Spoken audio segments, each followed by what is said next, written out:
Hi mga guys. Ito, galing ako sa palengke, katatapos kong kumain kanina, tapos bumaba akong para bumaba yung kinain ko. Naglakad-lakad muna ako. Katabi lang namin ang palengke dito. Dumaan ka na ng isang iskinita, tapos tawid ka lang, tapos doon na ang market sa amin. Ito, bumili ako dito. Kung karne, sabi ko, meron pa namang karne, yung sobra ko kapon na adobuhin ko sana, yung may. Kaso lang, di ko alam kung isasaw ko pa yun o hindi na, o solo na lang ganito para wala nang karne-karne na yun, kasi nagsawa na rin ako dun sa adobo kahapon. May sobra pa ako, 4 piraso na sasaw ko sana. Kaso lang, may curry kasi yun, may chicken, may curry paste, kaya amoy curry paste, lasang curry paste, kaya tinugasan ko yun, amoy curry paste pa rin nandoon. Ito yung adobo ko kahapon. Di ko lang alam kung isasahog ko na rin pa, sayang naman eh. Inilagyan ko kasi ng curry paste, yung curry paste na binili ko na kapak, talagang curry na curry yung lasa, pero pork siya, ito pork. Ngayon patatas sana ang isasahog ko dito, kaso lang mabigat sa tiyan. Gulay naman na ganito, kasi hindi naman sila bumibili dito matagal. Isang beses pa lang yata sila bumili mula na dumating ako, magsi 6 months na ako dito guys. Sa halagang isang tali ito kanina. Hindi ko maintindihan yung Chinese nila. Ano pala yun? 17 yung bayad. 17. Sinulat niya 17 sa papel kasi hindi ko maintindihan yung salita niya.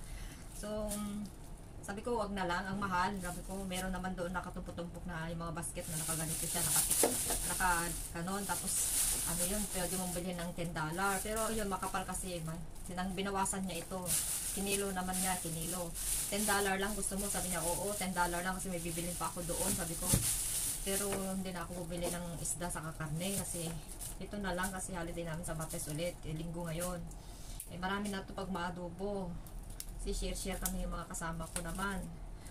Kaya ito, namiss ko tong sitaw.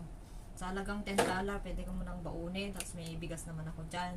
Sasaing naman ako. Tapos lutuin ko na guys, kasi hindi lang makaluto pag nandito yung amo ko. Si statutory, di sila umuwi yan. Kasi sa Babado lang sila umuwi. Sa Martes namin, holiday ulit. Adobuin ko na, tapos lagay ko lang sa freezer, tapos papainit ko na lang guys. Noon. Dito lang kami sa tabi, kung lalabas kami pupunta dun sa malayo. So MTR naman kami, mabilis lang. Tapos ito, matutong yung siya, sariwa. Ang ganda. Namiss ko talaga to.